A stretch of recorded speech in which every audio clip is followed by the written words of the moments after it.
All right, fellas, we got a special treat for our listeners and our viewers tonight.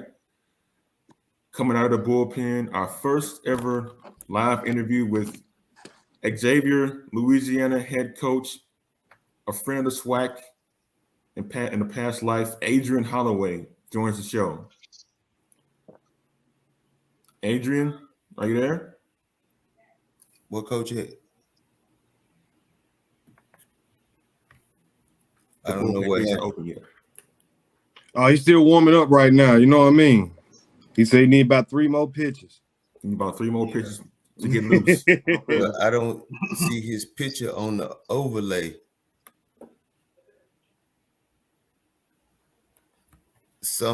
We having some technical difficulties.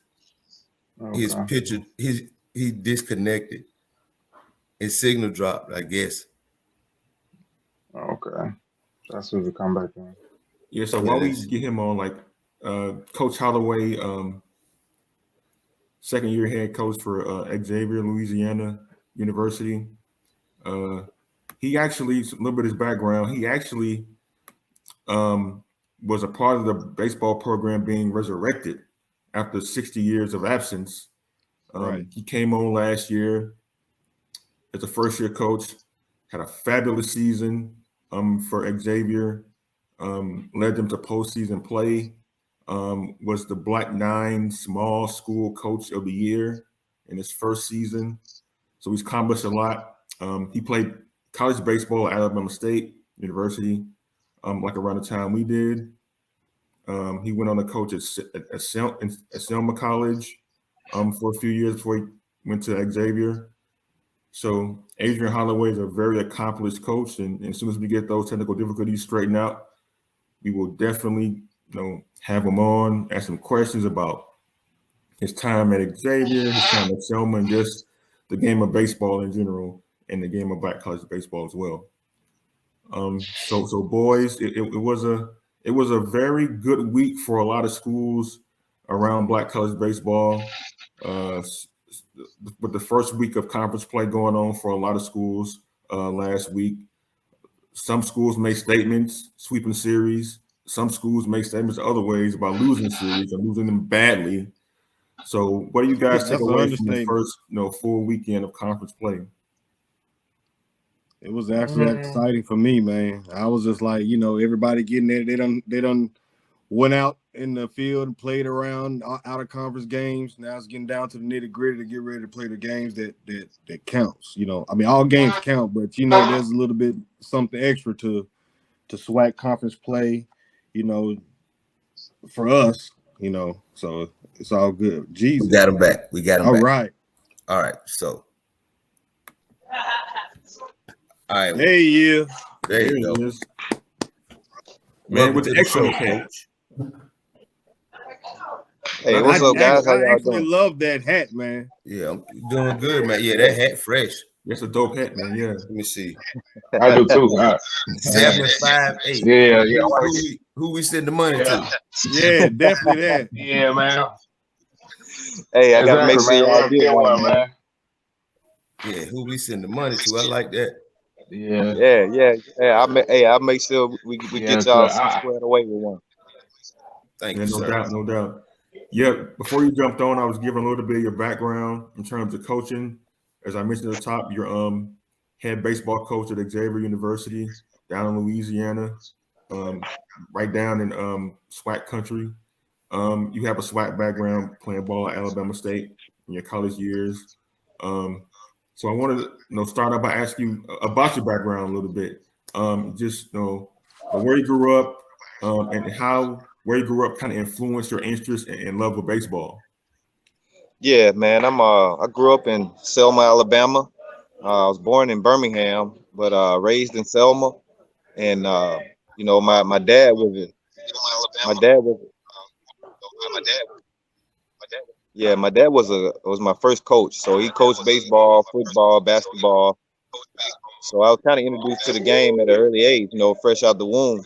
And just going to practice with my dad, before I was old enough to play, watch him coach guys up, watching the game, learning the game, and We had some great baseball players from my hometown, and from an early age, I just was around the game and just developed a love for the game. And just growing up in Selma, being around the game my whole life, man, just put baseball on the map for me at an early age.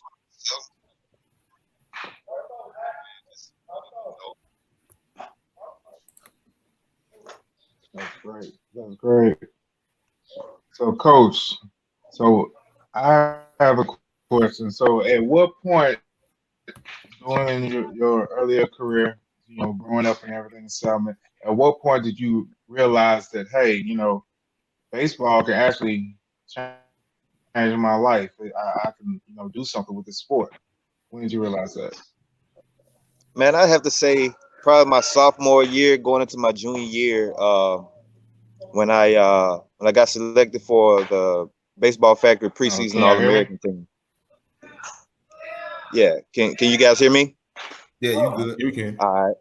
So yeah, man, when I got selected for the Baseball Factory high school All-American team, it kind of like opened my eyes to Yeah, you good. some possibilities in baseball with me, man, and and a lot of colleges started coming around checking me out. I got some looks from some pro scouts in high school, and 'cause I played a little basketball too, and I kind of figured, I'm like, well, shoot, man, I'm about 5'10", 5'11", don't look like I'm growing anymore. So I was like, hey. Hey, we all had that realization, man, hooping and playing baseball. You know what I'm saying? So, I kind of made a business decision my junior year, Yeah. to kind of like, stick it out with this baseball thing, because it looked like it could take me somewhere. And so I just devoted a lot of time, my junior, senior year of high school to, perfecting my baseball craft, man, and seeing where it could take me. Yeah. Thomas Black here, Coach. How you doing? Appreciate you coming on the show, man. I really appreciate the honor. Yeah, appreciate you guys for having me. Yeah. Now, as far as a player, I always like to ask players, what was your highlight reel? Like, what was some of your best memories of playing college baseball? Like, what was your thing? When you think baseball, when you played college, what's the first thing that popped in your head about what you experienced in college baseball? Man, those SWAC weekends, man, and that rivalry with those Jackson State University Tigers. You know what I'm Say it saying? one more time. Well, who?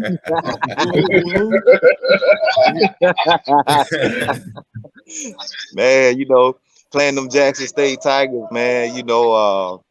As y'all know, man, my brother, man, my homeboy, Kenzie Williams, played with you guys, man, and Coach Mark Salter actually recruited me also out of high school.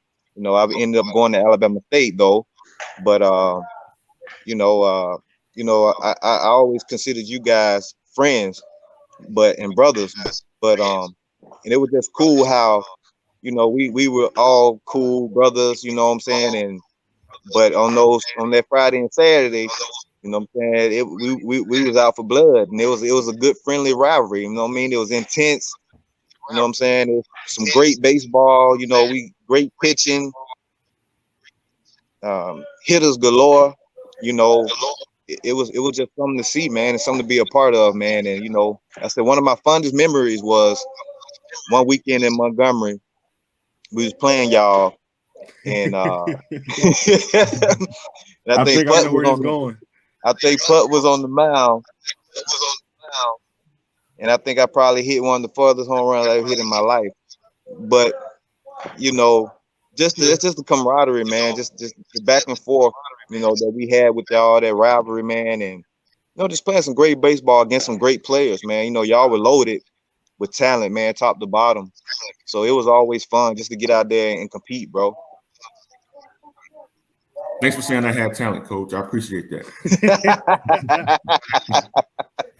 You just don't know. Slim had the most talent out of everybody, man. You just didn't know. I'm telling you. Right. So one more question though. Out of all the teams in the SWAC, who would you say would be your number one weekend that you always enjoy looking forward to out of all the years playing? Man, Jackson State, man. All Jackson right. State. All right. Jackson State, man. Like I said, the competition, man. You know, HBCU baseball at its finest. You know what I mean? You know, on that field, and you know, to smash the stereotypes of black college baseball. That's what we did, man. You know, it was black kids on the baseball field and they could play.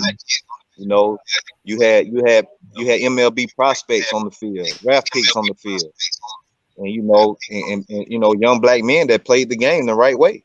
You know, at a high level. You know, so I always look forward to playing. You know, against Jackson State, man. That was one of. I always look forward to those weekends. You know, during my years of playing college baseball. Man. So after your playing career, Coach, how did you kind of transition into coaching? Man, I kind of like fell into it. You know, I never really intended to coach. And so I moved back to my hometown, and a guy asked me to help my high school out, my old high school, Selma High. And I went out there and I started helping them, and we had a really good year. And I was like, dang, man, I might be kind of good at this.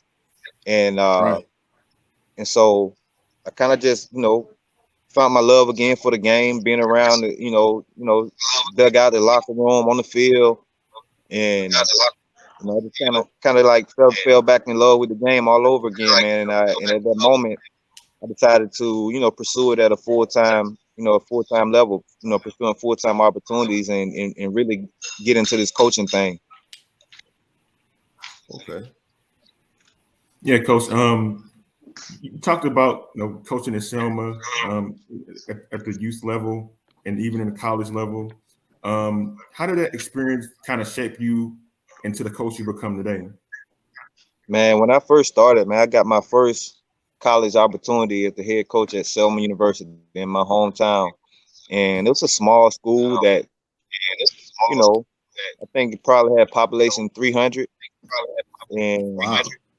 so, yeah, so, I mean, it just taught me how to embrace the grind, you know, the work ethic, you know what I'm saying? It taught me how to recruit, you know, taught me how to really manage, you know, not just the roster, but the personalities on the roster, you know, finding, you know, practice planning, you know, all the little things that goes into coaching that, you know, people don't see from the outside looking in, you know, managing different personalities, practice plans that kind of go along with your team's identity. You know what I'm saying? So, you know, like you know, you have to develop a practice plan that kind of fits your team identity so you can get in the routine of, you know, doing things that you can implement in games, you know, that'll help your team be successful. Recruiting at the small college level, you know, it taught me how important that is, you know, recruiting is to this business. Like a guy once told me, you're only good as the horse you ride in on. So, you know, recruiting, you know, embracing that grind, you know, embracing the grind of the everyday work, you know, weight room, individual work, you know, and things like that. So yeah, you know, starting out at Selma University, man, it showed me, you know, the love that I have for this game and for this business. You know, most importantly, man, just helping young men, you know, you know, and exposing HBCU baseball, you know, for what it is. And that's great baseball. You know what I'm saying?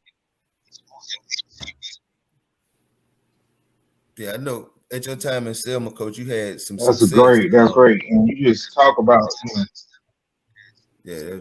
How many of those World Series did you make at Selma, Coach? We made 3 small college World Series in out of 6 years. Wow. And 1 Final Four appearance. that's great.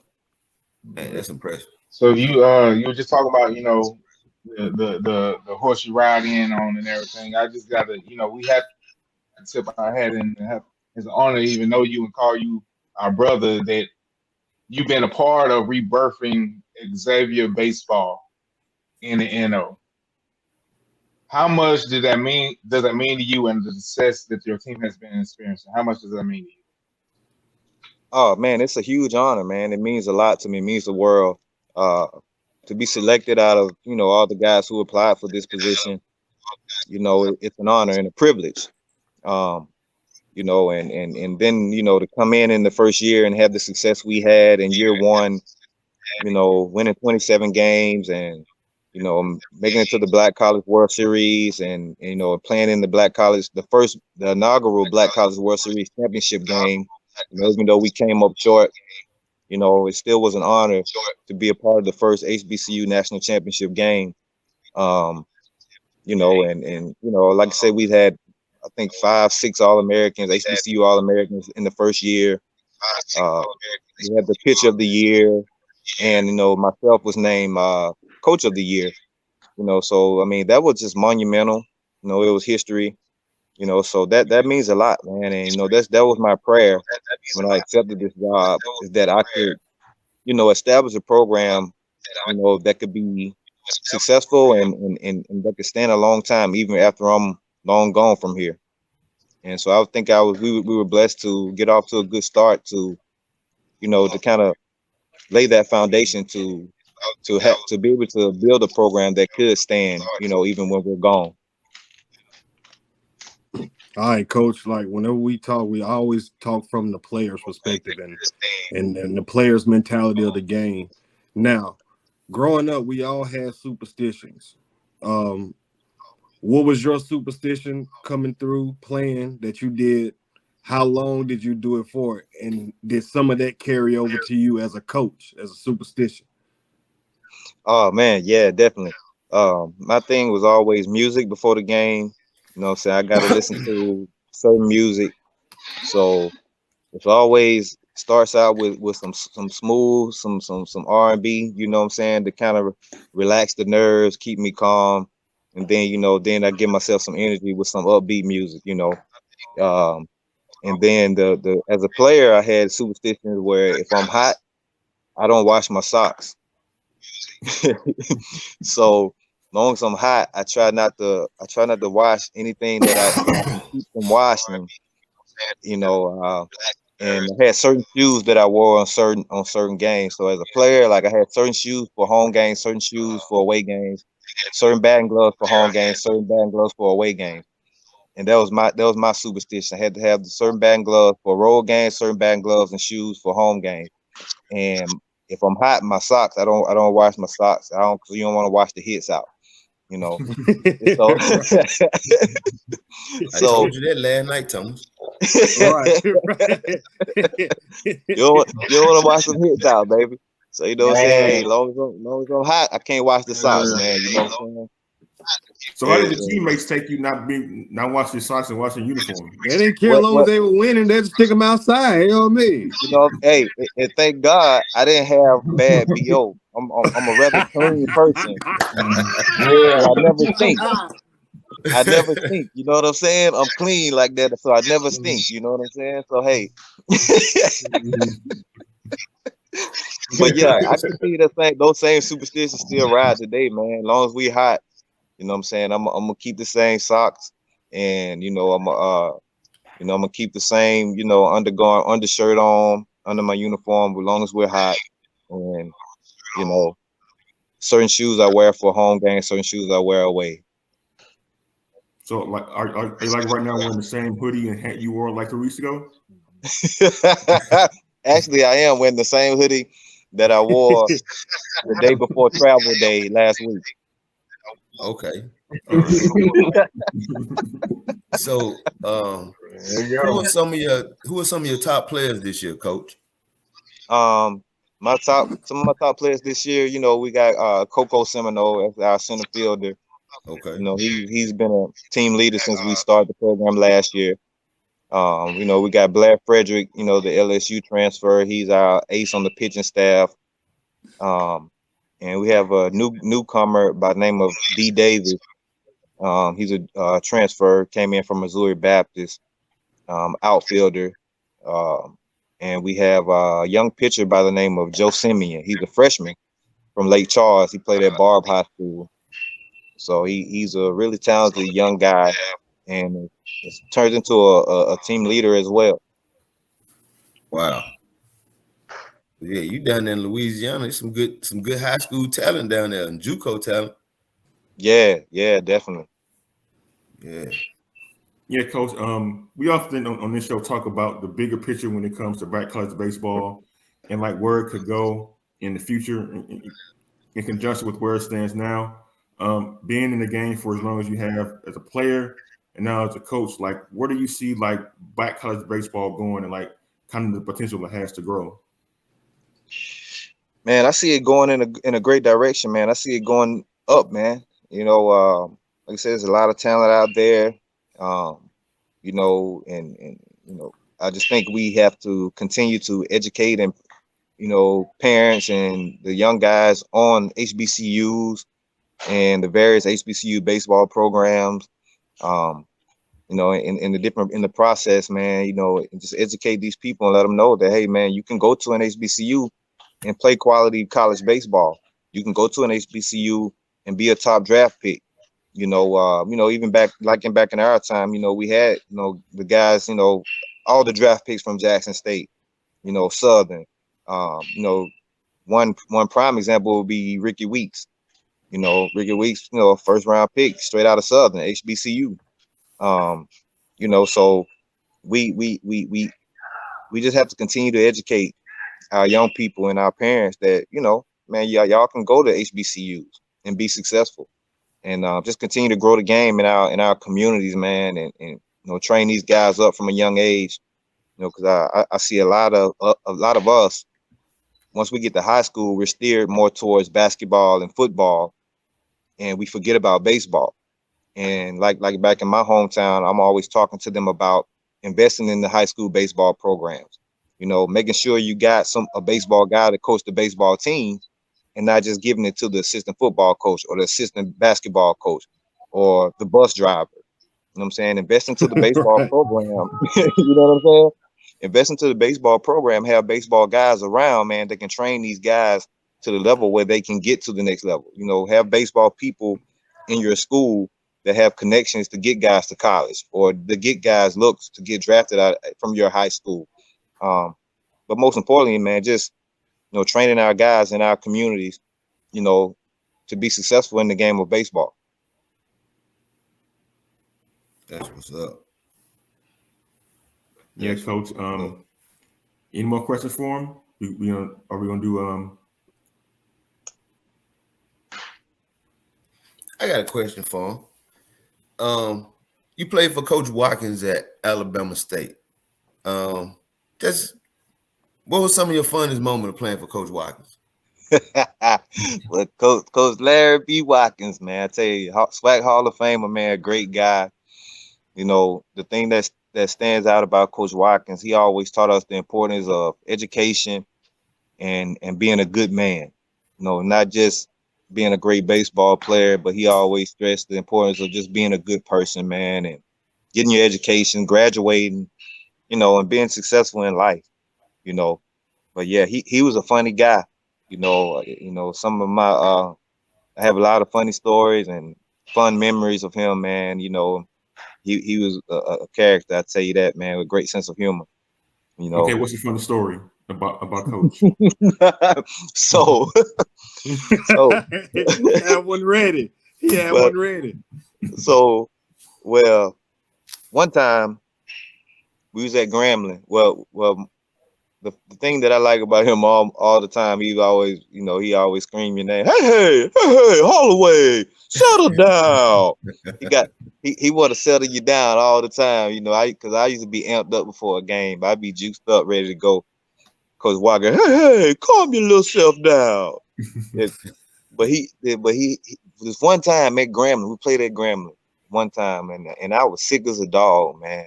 I think I had the flu. Like I couldn't move. Like I was laid in the bed that night with all my clothes. Huh? Jordan game. Yeah, you know what I'm saying? So I couldn't. The night before, I slept in all my clothes. I was sick, man. And I never had asked Coach to take me out the lineup ever. But we got to the stadium that day, and I told him I'm sitting in the dugout, and I just felt terrible, man. I couldn't move. And I said, Coach, man, man, I'm sick, man. You gotta, scratch me for the day, man. I can't go. And he looked at me serious as a heart attack. Hey, get your little self up. Get out there and warm up. Throw the ball. Go get out there. Go out there. Let's go. I said, Coach, nah, man, I'm sick for real. I'm really sick, man. I can't go. Oh, man, get up. Get out. I don't want to hear that. Get out there and get loose. And I pulled myself up off the bench, and I went and threw around. I could hardly stand up and throw the ball. But, man, in my first at bat, I hit one off the wall so hard, it bounced back in to the left field. He almost threw me out at second. My second at bat, I get up there, full count, outside pitch. And I don't know how, I pulled the outside pitch all the way back across off the scoreboard in left field. And I remember making a diving play up the middle. Some dude hit a line drive, almost took the pitcher's head off. And I just remember laying out, and I got up with the ball in my hand and threw the guy out at first. And, and so after the game, he comes up to me, he said, "Hey, I told you were ready."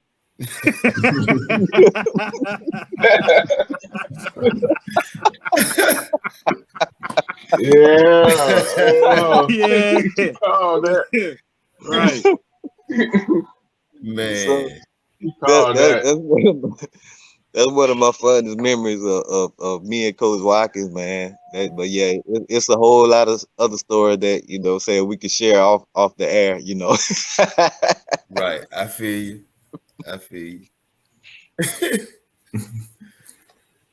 Yeah, Coach. Adrian Holloway, thanks for joining us, man. We really appreciate it. You're doing Coach. good work down there in Louisiana, man. Turn the program around, resurrecting it. We'd like to see that. We hope to have you back on the show sometime soon in the future.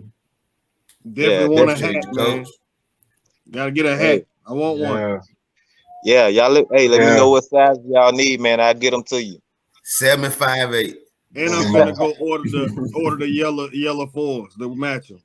Yeah, that's fresh right there. Yeah, I'm gonna have to get them J's though. Yeah, no doubt. Hey, man, thank y'all for having me on, man. It's a pleasure and an honor, man. I appreciate it. For sure, Coach. Thanks, It's all thank you, love, man. Yes, sir. All love. We're gonna be keeping up with y'all, man, and we're gonna keep pubbing you on social media as well, man. So keep up the good work. Good luck the rest of the year. And y'all make that World Series a good chance. You're probably gonna see us there. Hey, Yeah, good deal, definitely, man. bro. Good deal. I look forward to it, bro. For sure, bro.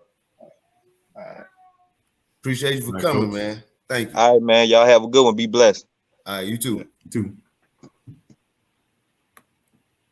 Wasn't that lovely? It was real That was lovely. nice, man. I know. That was a really great interview to have Coach Holloway on.